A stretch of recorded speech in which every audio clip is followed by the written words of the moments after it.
చేస్తారు. సార్ ఇప్పుడు సుహాస్ని ఇప్పుడు ఆ మధ్య కాంగ్రెస్లోకి చేరాలనేది ప్రయత్నం చేసింది, ఎలక్షన్ ఉంది, ఇప్పుడు ఆవిడ ఎక్కడున్నట్టు?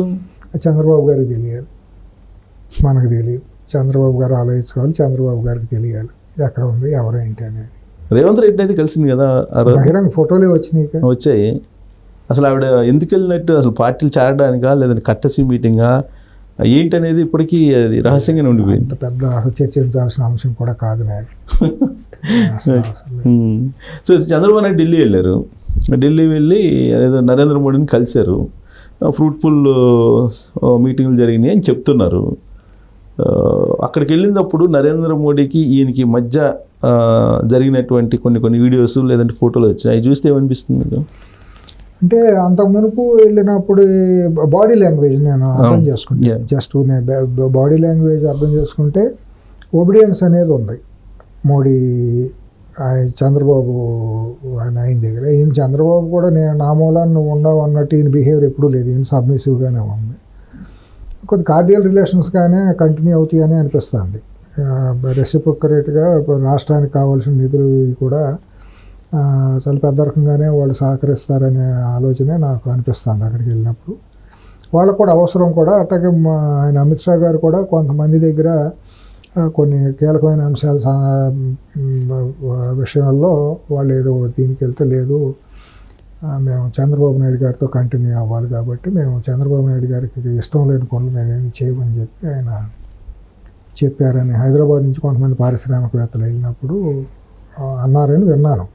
కొంతమంది మీడియా ఛానల్ అధినేతలు వెళ్ళి మా ఛానల్స్ని అక్కడ ఇబ్బంది పెడుతున్నారు, మీరు ఒకసారి చెప్పండి అంటే నో నేను చెప్పను, మాకు మేము మిత్రపక్షంగా ఉన్నాము, దాంట్లో మేము కలగ చేసుకునే ప్రసక్తే లేదు, మీ తిప్పలు మీరు పడండి అనే మాట అమిత్ షా అన్నారని అది కూడా ఒకటి మాట ప్రచారంలో వచ్చింది. ఓకే.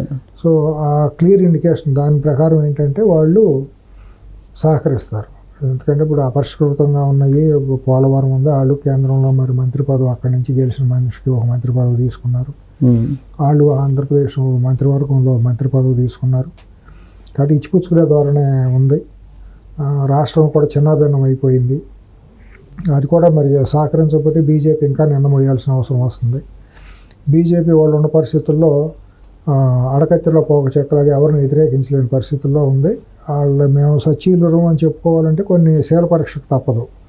ఆ శీల పరీక్ష నిలబడాలంటే వాళ్ళు నిజాయితీగా ఆంధ్రప్రదేశ్కి వాళ్ళ గతంలో ఇచ్చిన హామీలు నిలబెట్టుకు తీరాలి. అంటే వాళ్ళు ఇచ్చిన హామీలు ఆ రోజు మరి వెంకయ్యనాయుడు గారు వీళ్ళు మాట్లాడింది అంటే బీజేపీ నుంచి ఇచ్చిందే కదా ప్రత్యేక హోదా అనేది.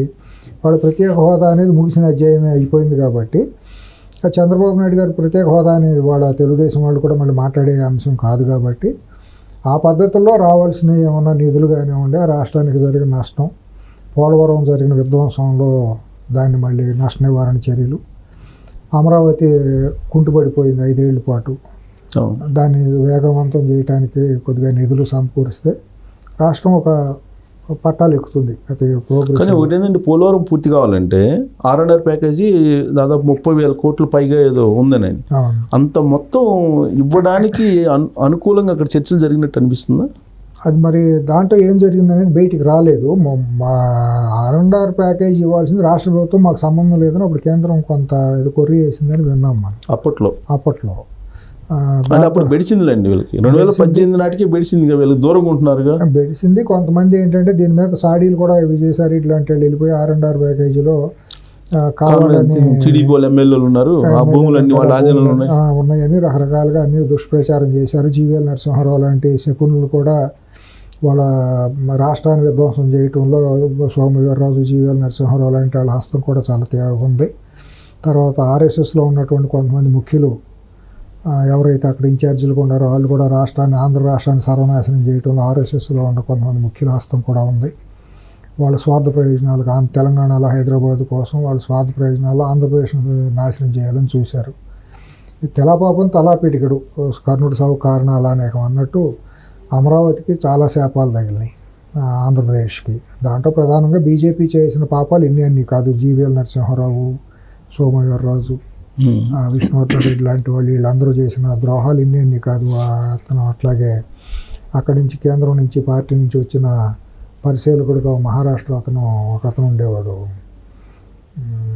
అతను ఇటువంటి వాళ్ళందరూ కూడా తప్పుడు రిపోర్ట్లు ఇచ్చి చాలా విధ్వంసం చేశారు. అది కుట్రలేదు, దాంట్లో బీజేపీ సింహభాగం ఉంది. అంటే ఇప్పుడు జరిగిపోయిన దాన్ని రికవరీ చేసుకునే ప్రయత్నం చంద్రబాబు నాయుడు అన్నాడు.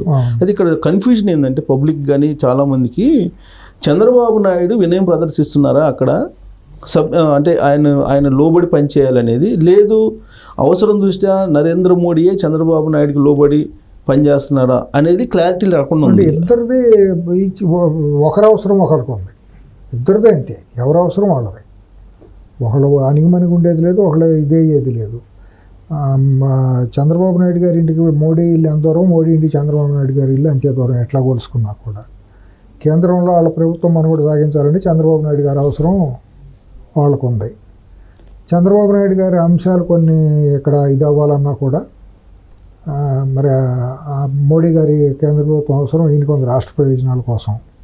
అలాగే ఇక్కడ చాలా కీలకమైన అంశాలు కొన్ని ఉంటాయి కదా, మరి వాళ్ళు గుప్పెట్టో పెట్టుకుని గత 5 ఏళ్లుగా ఎలక్షన్ ముందు కూడా న్యాయ వ్యవస్థలో కూడా ఎన్ని జరిగినాయి మనం చూసాం కదా.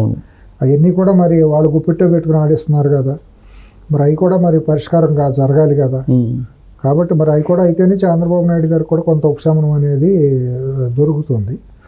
కాబట్టి ఇద్దరూ తల్లెగరేసే పరిస్థితి ఉండకపోవచ్చు, కుట్రలు చేసుకోవాల్సిన అవసరం కూడా ఉండదు, ఇద్దరికీ నష్టమే. అదే ఇప్పుడు క్లారిటీ ఎలక్షన్ ముందు కూడా ఆయన ఏదో బ్లాక్మెయిల్ చేసి ఈయన చేత ఒప్పించారని. ఇప్పుడు 6 ఎంపీలు ఇవ్వటం అంటే మామూలు విషయం కాదు కదా బీజేపీకి.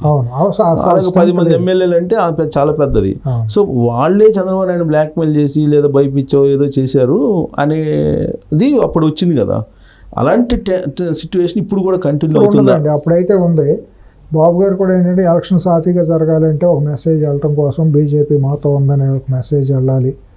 ఈయన కూడా కొంత ఊహించదు ఎంత పెద్ద రిజల్ట్ వస్తుందనేది ఆయన కూడా లేదు. అప్పుడు కూడా ఆయన ఏంటంటే సెల్ఫ్ డిఫెన్స్లో పోలీసులు చేసిన దాష్టీకాలు ఉన్నాయి కదా, ఎక్కడికక్కడ పోలీసులు విచ్చలవిడితనంగా రెచ్చిపోయి ఈయన మీద తిరిగి కేసులు పెట్టడం, తెలుగుదేశం వాళ్ళని ఇబ్బంది పెట్టడం చూసాము. ఎన్నికల క్షేత్రంలో పోలింగ్ రోజు ఇంకా అరాచకాలు మొదలవుతాయి. పవన్ కళ్యాణ్ గారు వీళ్ళు కలిసి ఉన్నా కూడా కేంద్రం హస్తం ఉంది అని చెప్పి ఒక మెసేజ్ వెళ్తే ఐఏఎస్లు ఐపీఎస్లు తోకలు ఊపుతారు. ఐఏఎస్లు ఐపీఎస్లు మొగుళ్ళు కేంద్రమే కదా. కాబట్టి దాన్ని ఒక మెసేజ్ ఇవ్వడం కోసం ఈయన కూడా కొంత 1 మెట్టు కాదు 4 మెట్లు దిగి అపాత్రదానం చేశారు. ఈయన వాళ్ళకి అర్హతకు మించి వాళ్ళకి సీట్లు ఇచ్చారు. వాళ్ళు ఏదో బండి కింద నడిచే ఇదిలాగా మొత్తం మేమేలా మామూలుగానే రాష్ట్రం బతుకుతుందన్న భావంలో ఆలోచనలో వాళ్ళు కొంతమంది ఉన్నారు. మొన్న కూడా అతను అట్టగా మాట్లాడుతూ మొదలెట్టేసాడు, మామూలుగానే రాష్ట్రం అధికారం వచ్చిందని చెప్పి పిచ్చి బ్రహ్మలో ఏమనాలో కూడా తెలియని భాష అనుకోండి. వాళ్ళ అజ్ఞానం అంత పతాక స్థాయిలో ఉంది. అంటే ఫస్ట్ టైం మినిస్టర్ అయ్యారు కదా, ఫస్ట్ టైం ఎంపీ అయ్యి ఫస్ట్ టైం మినిస్టర్ అయ్యారు. అసలు వాస్తవం ఏంటది అర్థం కావట్లేదు. ఇప్పుడు ఒక సామెత ఉంటుంది సిఎస్ గారు, మన గ్రామాల్లో ఐశ్వర్యం వచ్చింది ఆ సంవత్సరం, అడుగు దొబ్బింది ఆ సంవత్సరం అని గ్రామాల్లో అనుకుంటారు అనమాట. కలిసి వస్తుంది ఒకడికి, మళ్ళీ అడుగు దొబ్బుతాడు, 6 నెలలకు మళ్ళీ అడుగు దొబ్బుతాడు అనమాట. ఆ ఉంగరాలు తెలసొక్కాలన్నీ పోతాయి, మళ్ళీ గోసి పెట్టుకుని రోడ్డు మీద రావాలి. అదే ఆ బతుకాళ్ళకి పోయి చెప్పి అంతమించి ఏమీ లేదు. వాళ్ళు ఎక్కువ ఊహించుకుంటున్నారు. సో ఎలక్షన్ ముందు సిచ్యువేషన్ అయితే ఇప్పుడు లేదంటారు? ఇప్పుడు లేదండి. ఇప్పుడైతే ఇద్దరికి కూడా ఇచ్చిపుచ్చుకునే ధోరణిలో ఉంటుంది, కానీ ఆ బ్లాక్ మెయిలింగ్ అనేది ఇద్దరికి ఉభయత్ర శ్రేయస్కరం కాదు. నాకు ఎందుకు అడిగానంటే సార్ ఈ క్వశ్చన్, పార్లమెంట్ సెషన్స్ జరిగేటప్పుడు తృణమూల్ కాంగ్రెస్కి సంబంధించిన ఎంపీ చంద్రబాబు నాయుడు గురించి మాట్లాడారు. ఏం మాట్లాడారు? ఈడీ అని సిబిఐ ఆయన ఎందుకు విచారించట్లేదు అని. విచారించి కేసులు ఉన్నాయి, కేసులు ఫేస్ విచారించాలి కదా, ఎందుకు విచారించట్లేదు ఆయన్ని? అంటే మీ ఎన్డీఏలో చేరాడు కాబట్టి ఆయన వదిలిపెడతారా అని అడిగారు. అంటే అసందర్భం కదా అసలు అది ఎందుకు ప్రస్తావించారు అని. సందర్భం అంటే అందరి మీద పడింది. ఈడీని అందరినీ దేశంలో అందరినీ లోప తీసుకున్నారు. మిగిలింది చంద్రబాబు నాయుడు గారు ఒక్కళ్ళే. మామూలుగా ఆయన మీద ఆ కేసు తప్పించి ఇంకా వేరే ఈడీ కేసులు ఏమీ చేయడానికి కూడా సాహసం చేయలే. ఎందుకంటే ఈడీ ఏమాత్రం దొరికినా చేసేవాళ్ళు, వాళ్ళకేమో దయాదక్షిణాలు. ఎందుకంటే బీజేపీకి గుప్పిట పెట్టుకునేవాళ్ళు, జుట్టు గుప్పిట పెట్టుకునేవాళ్ళు. 55 రోజులు పెట్టి ₹7 బయటకు చూపించలేకపోయారు. దాంట్లో కనుక ₹10 కనుక ఏదన్నా అవినీతి జరిగి ఉంటే ఈడీ దిగిపోయేది, అమ్మని దిగిపోయేది. వాళ్ళు ప్రూవ్ చేయలేకపోయింది స్టేట్ గవర్నమెంట్ ముందు ఇది చేసి. కాబట్టి ఇక ఏమి చేతులు హెల్ప్లెస్ అయిపోయి చేతులు ఎత్తేసారు. ఎత్తేసే జడ్జిమెంట్ కాన్ఫ్లిక్ట్ ఆఫ్ జడ్జిమెంట్ వచ్చేటట్టు ఇది అయిపోయింది. మళ్ళీ దాన్ని త్రిసభ్య ధర్మాసనానికి ఇది చేయాల్సి వచ్చింది. అది చాలా అపరిపక్వమైనటువంటిది, ఇమ్మెచ్యూర్ జడ్జిమెంట్ కానీ మనం అనుకోవాలి జ్యుడిషియరీలో. మరి ఇక దేశంలో ఏం చేస్తాం, ఇంకా అంతమించి పరిస్థితి. కానీ చంద్రబాబు నాయుడు గారు కూడా మరీ అంత ఎక్కువగా వాళ్ళకి ప్రయారిటీ ఇవ్వాల్సిన అవసరం లేదనిపిస్తుంది. నా వ్యక్తిగతంగా అయితే